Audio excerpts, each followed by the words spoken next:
Welcome, everyone. Welcome to the Comox Valley Water Committee meeting for Tuesday, November 7th, 2023. And I'd like to start by recognize that we are doing our business today on the traditional and ceded territories of the Comox First Nations. First item of business is number C, resolution status report. I get a motion for receipt. Okay, who was first? We'll at least figure it out. Okay. First and seconded. And over to staff for introductions. Thank you, Mr. Chair.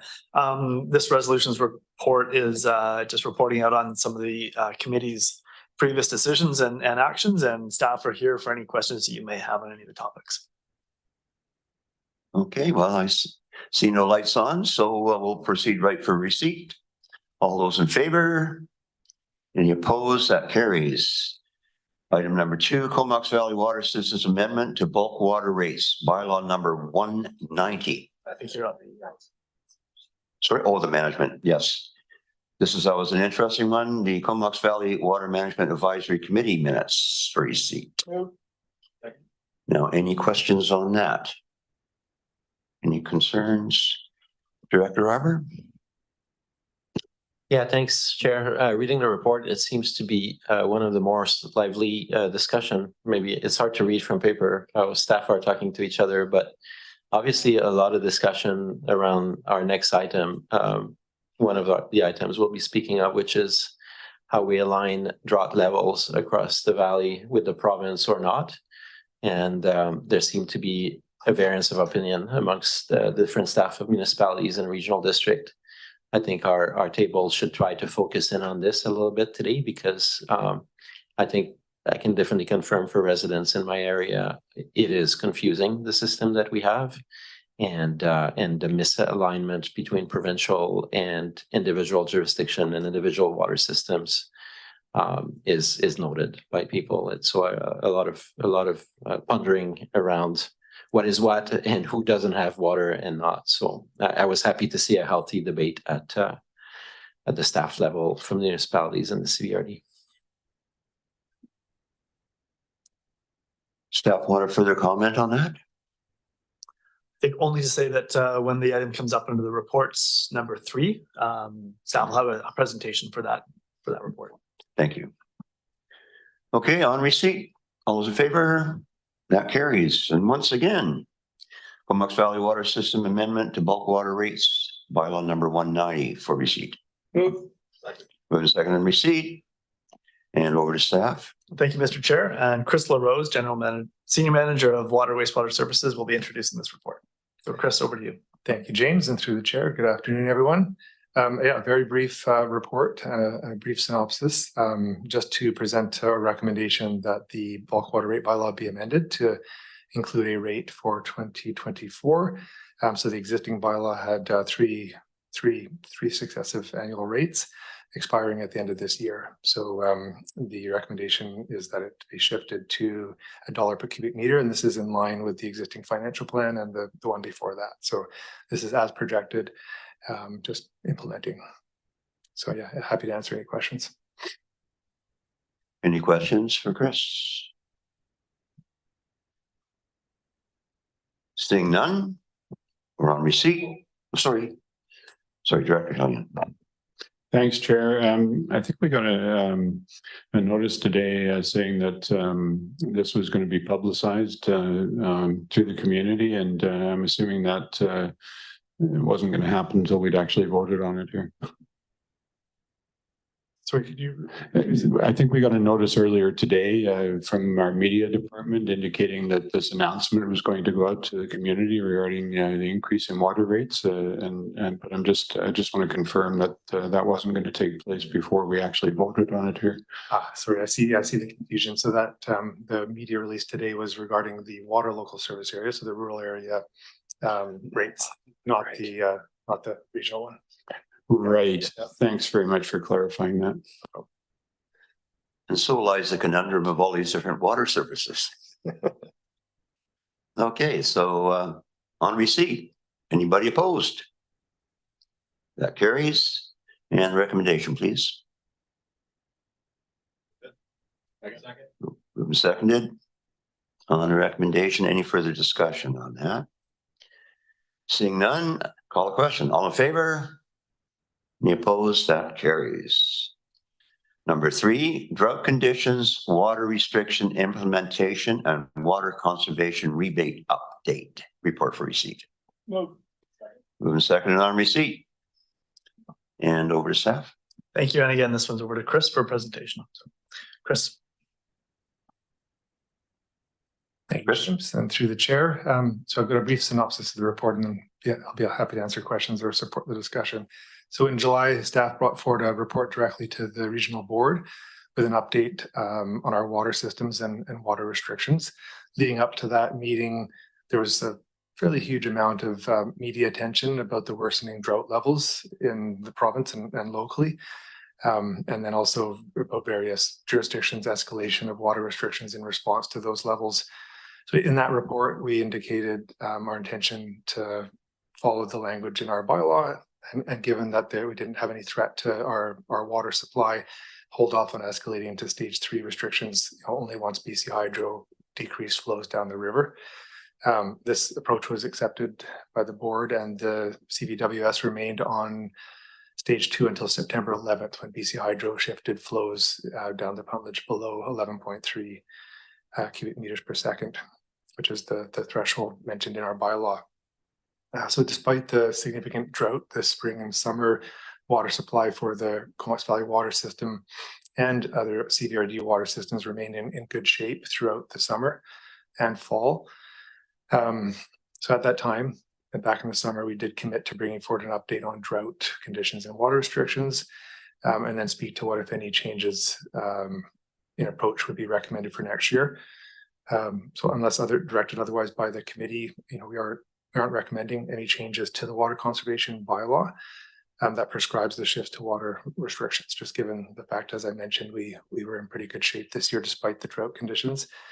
That being said, we do have plans to increase our water conservation communications to add another water efficiency rebate in 2024 to support the community and continuing to reduce their per capita consumption. That's it for me. Happy to speak to the report. Thank you. And Director Harbour has a few questions. Yeah, thanks. And thanks for the report.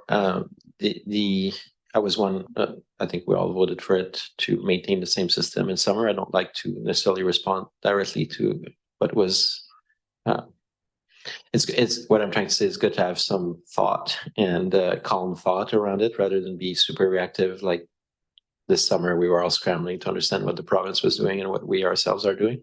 But I think the winter is a good time to have those discussions a little bit more in depth. I think I would land on the side of moving from what is an operations-based system really for water restriction. So based on the status of each water system, we know what the risk levels are. But I think I would be interested in exploring moving to a universal system for the Comox Valley, so that residents have predictability, puts us on the precautionary side, puts us perhaps more in lockstep with what's happening at the provincial level, consistent messaging.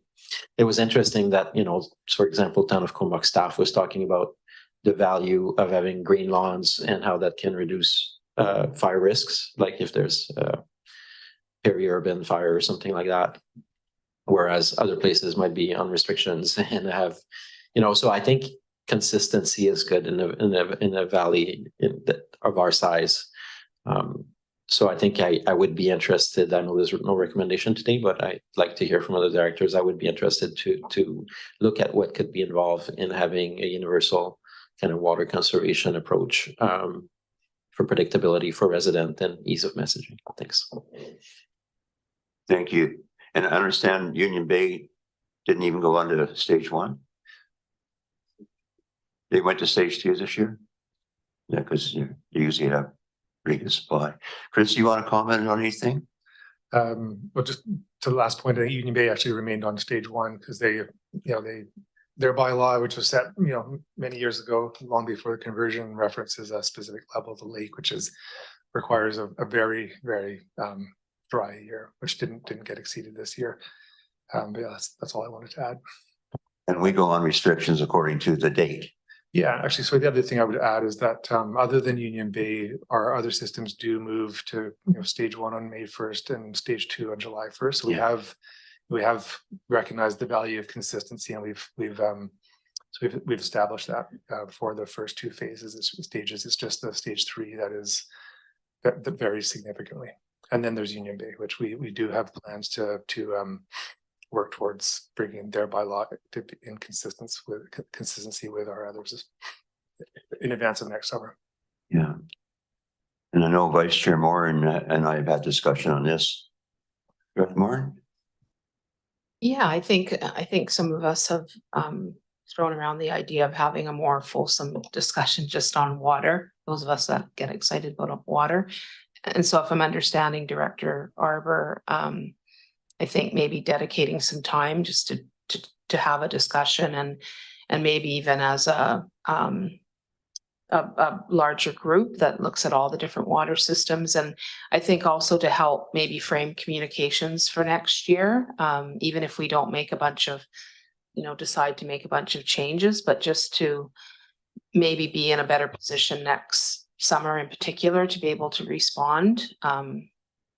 I think that would be a great idea. I'd support something like that for sure. And just in terms of the piece around the fire safety and all of that, I think having some of those questions answered in a, informed way would be helpful because, we all have ideas about things, but I think having kind of the experts weigh in on all of that would be helpful because we also get those ideas from the public as well. And unless we have a way to I guess, investigate those ideas further. We don't really know what the answers are, if something's better, to prevent fire or not. So I'd support that for sure. Thanks. Yeah, I saw that one jurisdiction is worried about brown lawns and the other jurisdiction is trying to water their crops. Over to Director Hillian.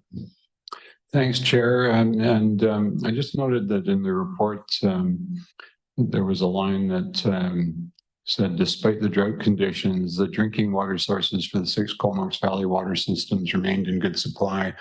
But I don't really see any mention of the impact on the agricultural community. And that was really the issue that was brought to our attention that raised all of this concern. The fact that some farmers were not having enough water to provide for the health of their crops, and some crops were actually going to fail as a result. So can you clarify for me how that system works and where the contradiction is between the system for watering crops versus the drinking water supply? Sure. Yeah, no, you're right. That's in stark contrast. So the community that was in crisis that you mentioned is largely, from my understanding, the rural properties that were feeding off of groundwater, river intakes, dugouts, so outside of like not connected to community water systems. Whereas it just so happens that our water systems, the 6 that you mentioned, are all have some form of storage, of water storage that they feed off of. Whereas many of those properties and farms in crisis, do not. So they're much more directly impacted by the drought conditions.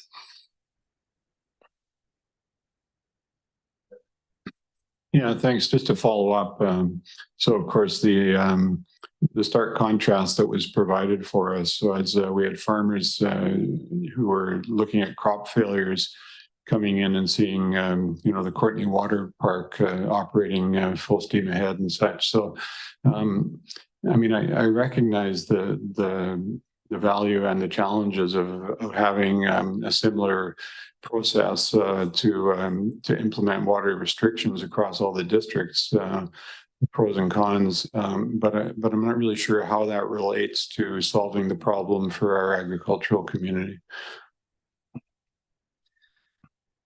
Yeah, the only thing I will add to that, Director, is just a note that while for the most part our systems are very distinct and there's not much that we can do to help communities or farms within the Solom watershed, for example. We do provide water through the standpipe near the farmers market. That becomes a lifeline for many of those rural properties within the dry season. So that we, as you know, we recently expanded that infrastructure to allow for 2 trucks to charge at once. So as I mentioned, there's many properties in the rural areas who rely on that water supply.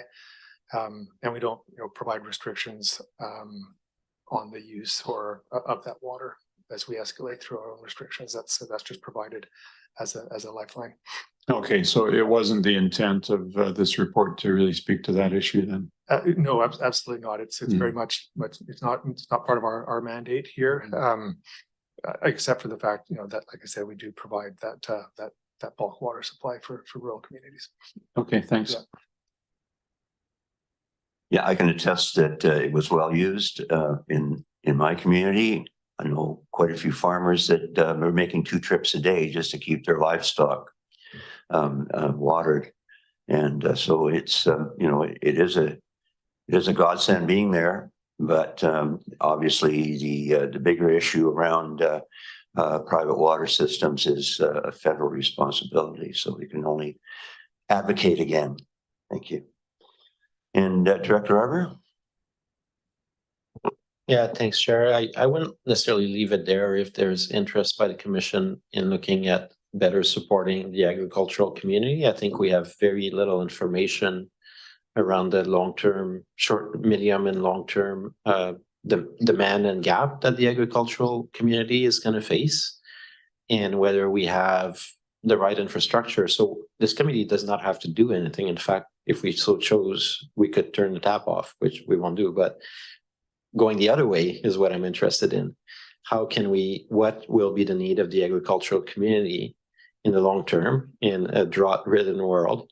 And how can this committee prepare so that there is lots of room for them to feel like more safe, that they will have the water, either through infrastructure investment, long-range planning around our system, all that stuff. We could ask for a report or allocate some funds to, and maybe in collaboration, obviously, with the ASC and the rural areas, to look at the future demand, where's the gap, and whether this committee, at the minimum, would say we're willing to increase the amount of the volumes of water going to the agricultural community. And at best, is there infrastructure investments we could make either through this committee or other committees to support that. Chair, just if I could add. Over to CAO. Thanks. Yeah, I would just draw attention, and the directors are very much aware of the Electoral Area Services Committee agricultural planning work, as well as the watershed stewardship work and analysis that is going on, and looking at what role might the regional district in the rural areas play with respect to both agricultural planning and that watershed stewardship piece. And as Chris noted, the water committee itself has a mandate around the treatment and supply of potable water for the potable municipal community services, rather than say agricultural planning or watershed stewardship in that sense. So I would just draw the attention to those 2 pieces of work going on: agricultural planning and watershed stewardship, both which have been reported recently to the Electoral Area Services Committee, and we're waiting on now the ag planning work to come back. It'll be into 2024, and the watershed stewardship work, there's still some work there to do before we present a report. So work being done, yes, not necessarily through this water committee, but certainly work being done. And just for information, the Black Creek Oyster Bay system does supply water to a significant amount of the agricultural area, just to the south of Black Creek and up north to Oyster River. But and we have a tiered system to encourage water conservation, and the farms actually buy it on the lower tier, so we had an incentive there. And of course, I think the same is true with Royston, their water system as well. But there is that gap in between, I guess, Sunnydale and probably Stanley Road or something, where it's you're on your own. So, you know, it's going to be something that we need to discuss, especially as we sharpen our minds as we're experiencing more and more drought conditions going forward. So, but I do like the CAO suggestion that we are working on a lot of these issues through our agricultural planning. And Director Hardy has a comment. Yeah, thanks, Chair. Thanks, James, for providing us a little bit of a update in regards to the work that is being done by the Agriculture Planning Committee and through the draft or the review of the agriculture plan and in a draft plan that's being put in place.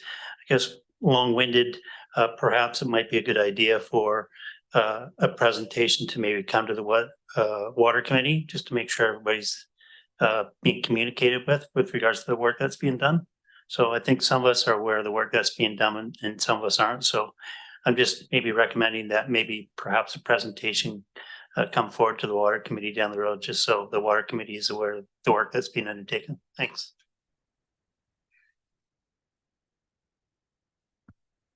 Okay, any more comments on this item? Seeing none, call the question on receipt. All in favor? And that carries. Okay. Here we go. Groundhog Day again. Development cost charge exemptions, number 4. Oh, sorry, number 3. I keep wanting to jump over one. Is number 4. Okay, well, I win one. Good. One for Uncle Eddie. Development cost charge exemptions, we is report here for receipt at this committee. Moving second on receipt and over to CAO. Thank you, Mr. Chair. Mark Rutten, General Manager of Engineering Services, will introduce this report. Mark, over to you. Great. Thank you, James, through the CAO and through the chair. So yeah, sorry about this for the directors that are on the Sewage Commission. This is going to sound a bit like deja vu, but this report was provided to the board back in February. And at that meeting, the board referred the report to the Water Committee for consideration of waiving DCCs for affordable housing projects. The report discusses development cost charges, discusses their purpose and the potential for waiving or reducing DCCs for a specific type of eligible development, including affordable housing. Currently, the water DCC includes waiving of DCCs for secondary suites, provided they meet certain requirements for low flow fixtures. So that was the an option for what was seen at the time the bylaw was developed to be affordable housing. That's what was implemented. The sewer DCC bylaw is currently being will be updated in 2025. So 2024 we'll be doing master planning work for the sewer service, and that will feed into a bylaw update in 2025. So this is a good time to evaluate the potential for waivers to support affordable housing. This report is provided for information. However, staff are looking for some direction on how the Water Committee would like to consider affordable housing for any future bylaw update. Thank you. We had quite a fulsome discussion at the previous commission meeting, but some of the members are not on both. So any comments from this body?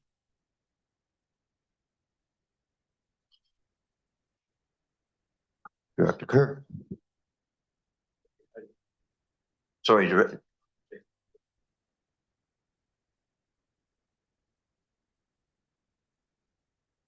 I think you've got the mic, so we'll let you go first. Sure. Thank you, Chair. I was just maybe suggesting that we do similar motions as per our last Sewage Commission meeting, and specifically as it relates to advocating to the province that DCCs be included as part of like funding for affordable housing projects as per Director Grant's suggestion in the last meeting. And then secondarily, a second motion to request a staff report looking at the impacts of such plans in other jurisdictions. So has the process of waiving DCCs allowed for some communities to have more affordable housing units being built, and Secondarily, were there any unintended consequences from that process? And there was discussion as well about charging DCCs according to the number of bathrooms in a house. Because the DCCs aren't free money and doesn't go away, so it has to be distributed amongst the other users. Who's next? Director Hillian, did you want to go next, or Director Arbor? Oh, sorry, Director Cole Hamilton. There you go. Thanks, Chair. I was actually going to add the point that you just added to what Director Kerr was saying in terms of looking the staff report to look at options for sort of differentiating housing size, whether it's through square footage or number of bathrooms, just that be something that's explored, and ideally be great for the staff reports to mirror each other. It'll make it easier for Mark. And well, we'll just cut and paste. How's that? That sounds good. So we're still on receipts. We're still on receipts. We're not actually. And we do have Director Hillian, who's not constrained by being chair now. Director Hillian. Yeah, thanks, Chair. The other element that I brought up at the Sewage Commission, and I can't remember whether this was in the advisory comments with the Water Committee, but it was raised by the City of Courtenay at the advisory level that one of the options, rather than building this into the bylaw, is to provide grants that would be in lieu of development cost charges. So, for example, if the province isn't willing to build this into the cost of projects, or it's going to take years to accomplish, and there's concern about the impacts of doing it at the bylaw level, whether or not that is another aspect that could be considered, and that may be something that a report could speak to as well. Thanks.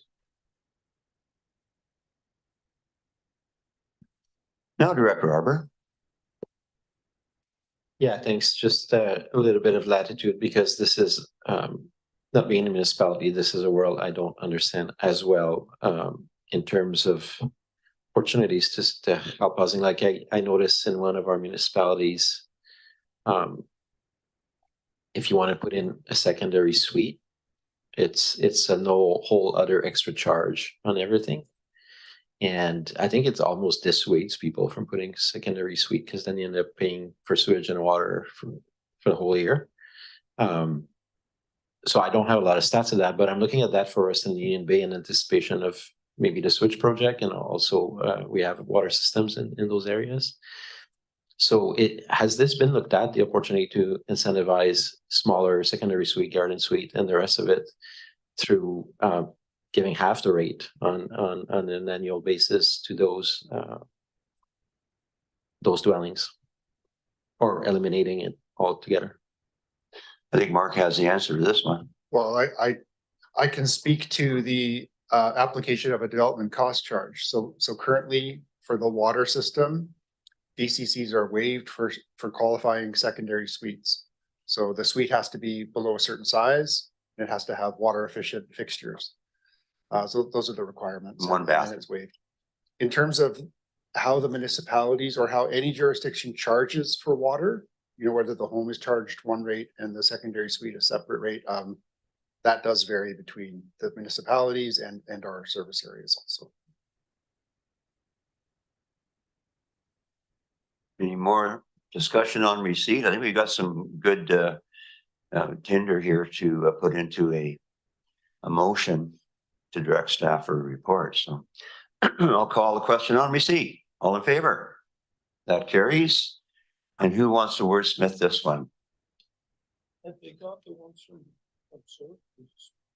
Can we more or less cut and paste it? Okay. I think we want to see it. Can we put it up?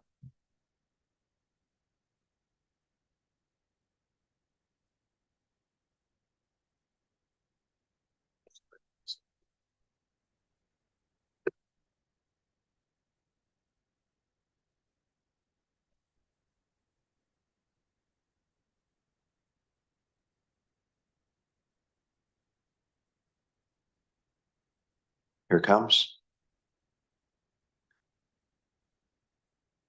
that the Water Committee requests that senior government include DCC costs in any grant funding for affordable housing.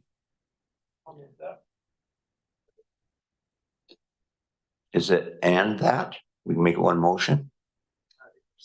Second motion is okay. Ken Grant, and who's second? Okay.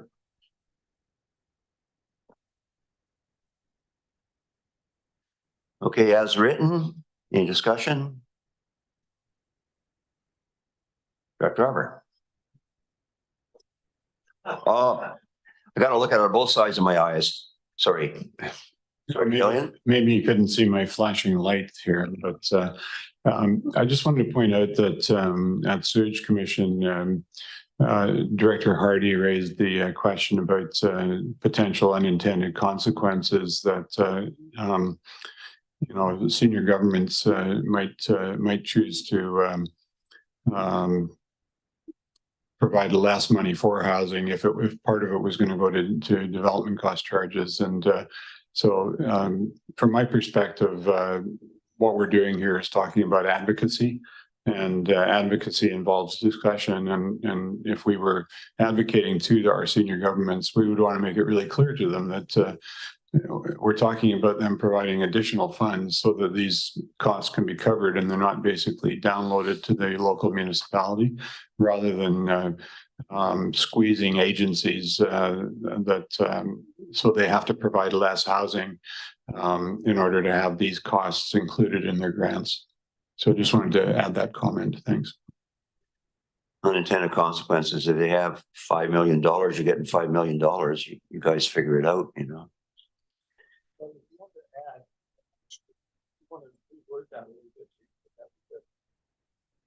Okay, Director Grant, I'll go over to Director Harper. Yeah, thanks. On first brush, I was like, oh, that's good motion. And then just with those couple of comments that I heard, I think I might vote against this. You know, DCCs are typically covered by the developers. And so for senior government to start covering the costs of the private sector and having local governments set the rate, I don't know if that's going to fly. I don't know if anyone paid attention 2 weeks ago when the housing minister, the federal housing minister, came down in the city of Vancouver and basically told them, do not increase your DCCs and your development cost charges. I think the appetite, at least at the federal level, for a motion like this won't be high. However, if this passes today, the question Dr. Kerr just whispered in my ear was just, is this something we would want to work on towards a resolution for AVICC with a January deadline? Is that the intent, or are we just looking to write a letter to the relevant senior government? Being an old AVICC guy, I would suggest the former.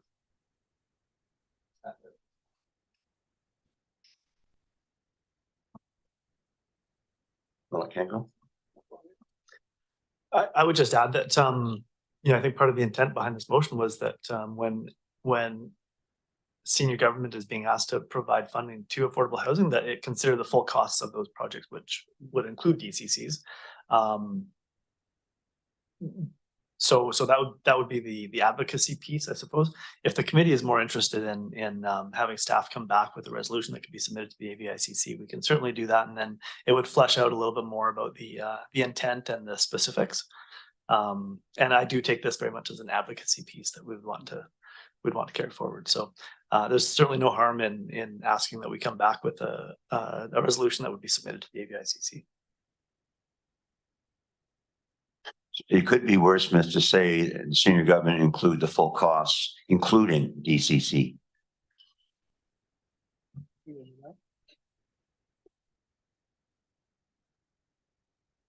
Does that help? Good support, or it's on the table. I mean, if that would be a friendly, if the mover would be amenable to it. Ken Grant's on. Grant. Yeah, I guess the intent of this is, and I'm not concerned whether it goes to AVICC. That's fine. I'm good with that. I'm also good with what you changed there. But the reality is that that DCCs are to help us with our infrastructure, and we figure it out based on pure cost as we do that. And when we have to give one in, that infrastructure still remains broken in the ground if we don't collect a DCC for it, and someone has to pay. So, you know, when I hear the province saying, don't raise your DCCs, well, then you come and fix our stuff, right? Because that's just a silly idea that they have. To me, we had a housing project in Comox come through, and they got about 3/4 of the way through, and I get a call from Ann, and she goes, well, we never even thought about DCCs, and can you waive them? Well, we can't, right? And so it turned into this big struggle, and it just seems to me if you're going to fund a project, fund it fully. Don't leave these people sitting there having to figure out how they're going to pay, because these costs aren't small anymore. They used to be pretty small, but they're big now. And you know, it can actually kill your project if you get stuck having to pay for it. And I remember Wayshay was kind of the same. They were way down the road before they showed up. And it seemed to me at that point that if you're going to fund the project, fund all of it. So that's where this came from. And you know, if you want to add that, I don't know if you added those words or not, but I'm fine with that if you want to make that change. And if you want to send this to AVICC instead, I'm fine with that too. But I just think that to lay this onto the local government to actually have to deal with after the fact is just not correct. And I think this is a really good way to fix it.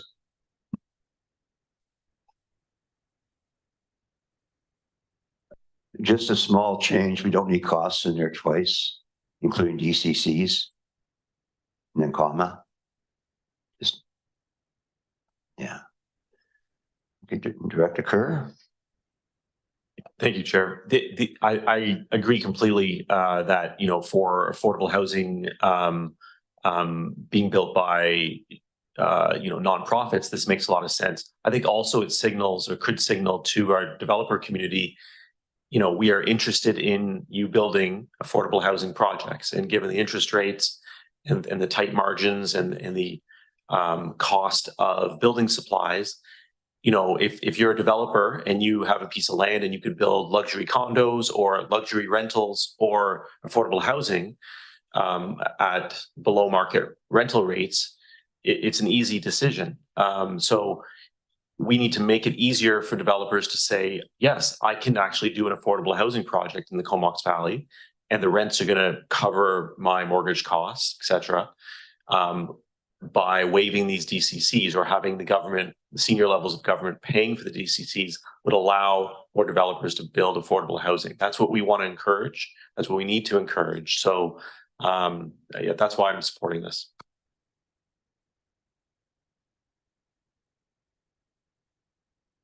Director Hardy. Yeah, thanks. Just to follow up to Director Grant's comments about the Wayshay project being too far down the road or along its project before recognizing they had to pay the DCCs. I guess moving forward, again, I guess communication is key, right? So I'm just wondering again, in regards to moving forward, that we make sure that, you know, whatever project is coming up next, that they're clear, that communication is clearly there with regards to them being required to pay for those DCC costs.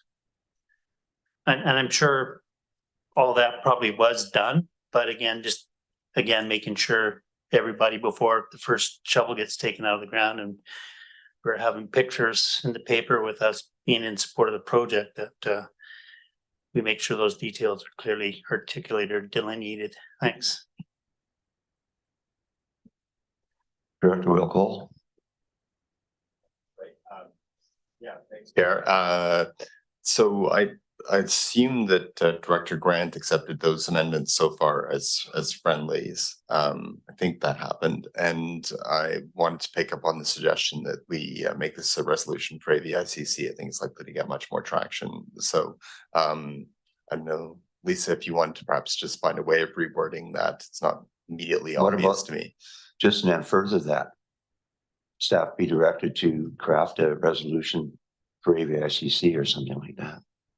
Sure. On the same, it could be on the same motion. Well, I think Lisa's already working that magic, but And I guess I need to find out from Director Grant whether that would be a friendly amendment. Is the man okay with that? I just want to be clear, is there any reason why we couldn't send this to the province and send it to AVICC? I think that would be a proper way to do it. But I don't have any problem with adding that at the bottom either. I don't know if we're still on a friendly amendment or if we've gotten too far off yet, but I'll take James's guide on that. So James? I think just to be consistent, I would suggest that you, the wording that Lisa had on there on the screen a minute ago, refer that matter to staff, and we would come back with a proposed AVICC resolution for the Water Committee to consider at its next meeting. With that then in hand, you could easily send that message to the province as well as submitting the AVICC request. And then you're being consistent with your messaging, and it's one message at that time. So is the messaging what you've got? Yeah. I'm not sure what messaging you're talking about. Is that what you've got up there now? Basically, if you delete request via AVICC resolution. Yeah. Sorry, request, delete via. Yeah. So if the Water Committee were interested in referring that motion, which is on the floor, to staff to come back with an AVICC resolution. Okay, how do we do that? A motion to refer would be in order if the committee is interested. Can I do that now? Unless the chair wants to entertain other discussion, there's a couple of other speakers. I think we have a couple of lights. We'll see. Director Arby, you're next. Yeah, thanks. I'll just go sideways, just come back to the main here. But I had a really interesting discussion with Tyler Brown from RDN a couple of weeks ago. And he's working on a white paper to reform the resolution process for AVICC and UBCM. And part of what he says is a lot of us develop resolutions kind of on the fly. The province really doesn't get to see it before it hits the floor. And so we were comparing them with the FCM process where the resolution get vetted by staff before they're really tabled to the membership. So now I'll kind of swing back to this discussion. I feel like what Director Grant said makes sense. I think it would be good to actually flip this to the province before the January thing that we're working on a resolution along those lines. Does the province have input or feedback for us on that effort? So that provincial little bit of input could come back as part of staff report. So we have a really strong resolution that actually is really well vetted prior to being submitted to the process. That'd be my preference.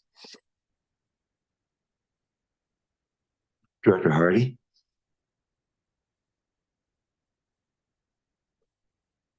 Yeah, thanks. I'm just wondering again with regards to the language that we have here. We've spoken about the federal government, we've spoken about the provincial government, and I see the language that says that senior government consider the full cost. Do we need to define what senior government is? Because I could very much see the provincial government pointing its finger at the Fed saying that they're senior government. So I'm just asking the question if we need to tighten up that language or not. Thanks.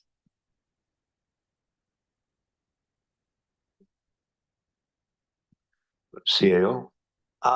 So senior government refers to both the province and the federal government. Usually. And I know funding does come from both levels in different instances and cases. So I think it's fair to direct this towards senior government. And just to warn you, the resolution committee of the AVICC may look at this and say this is better presented to UBCM because it's not specific to the coastal communities.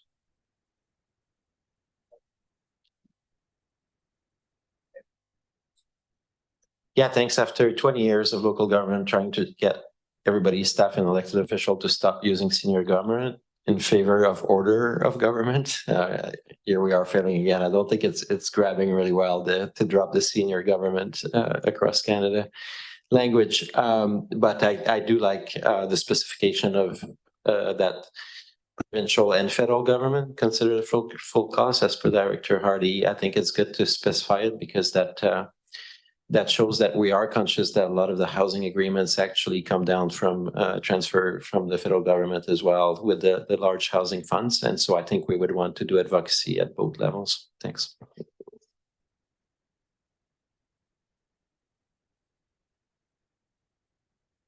So I'll ask the mover if he's okay. Does this bear any resemblance to the original motion? should never make something up at the table and throw it on there. But no, I'm fine with that. I think that it's, you know, we should realize that staff is going to send this off and they're going to actually put something together and they will send it to Yeah. both regardless of what we call it. So I don't think it really matters.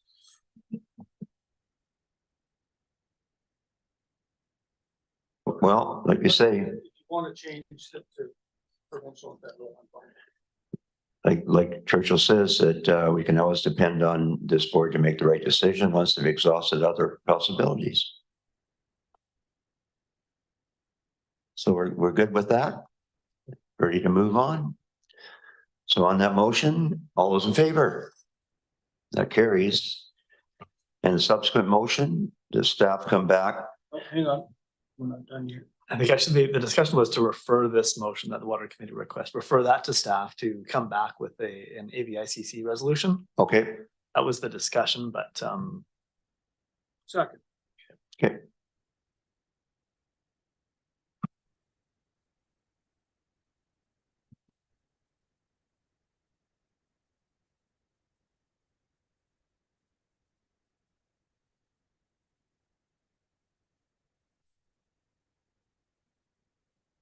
So it'll come back to this committee, right?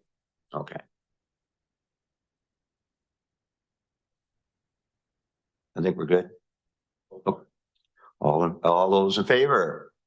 Any opposed? That carries unanimously. Receipt on the water supply system consumption report for 2023. Are we gonna, is that part of the same motion?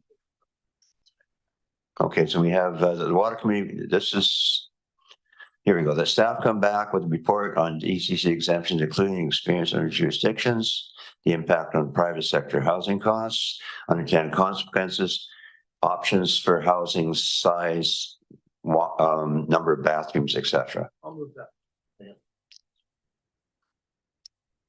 Number of bathrooms.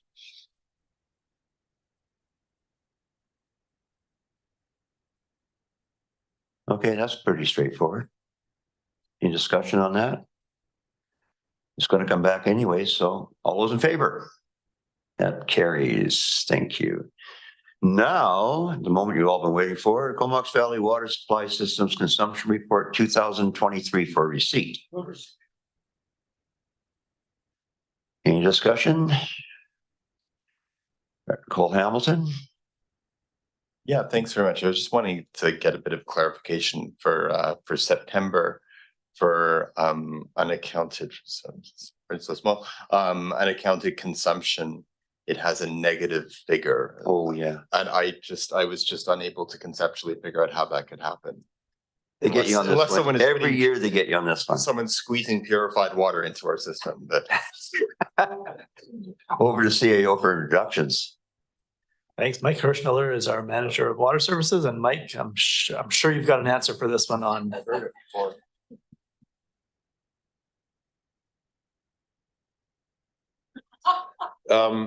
Yeah, so every meter, mechanical meters, they usually have a plus or minus. I agree that having a number on that side of zero is strange because it means we're technically charging for more water than we're bringing in.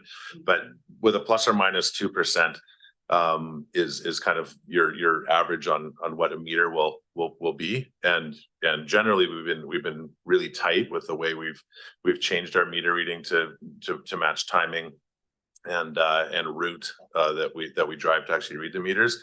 So we've been within that, 1 or 2% is generally what we would seem as very a tight read. So this is just on the wrong side of zero by about 0.5%. So it falls within that plus or minus 2%.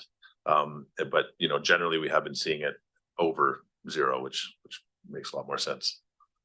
So it's not a very good answer. I can tell by your face, but it really is just that. I mean, meter reads are plus or minus 2%. They're mechanical devices, just like most other things, and there's an error factor built into there because they're magnetic meters, so they're pulsing as they see water flow go through them, and it's just a standard error factor.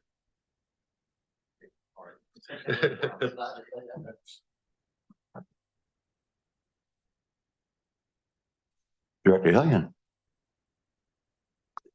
Thanks, Chair. Just since Mike's here, I wanted to acknowledge that we had Minister Kang here a couple of weeks ago and we did a tour of the water plant, and we really didn't allow the time to do justice to the presentation you might have made had there been more time. And I just want to express appreciation to you and your staff for being flexible and going with the agenda of the people who were there. And I'm sure that we would have made a suitable impression on the minister, and no doubt we'll reap the benefit of that down the road. So just thanks very much. Yeah, we got the best staff. So I guess it's just a matter of voting on receipt on the last agenda item. I'll call a question on receipt. All in favor? And that carries. Okay, I'll entertain a motion to terminate. Moved and seconded. All those in favor? Thank you very much.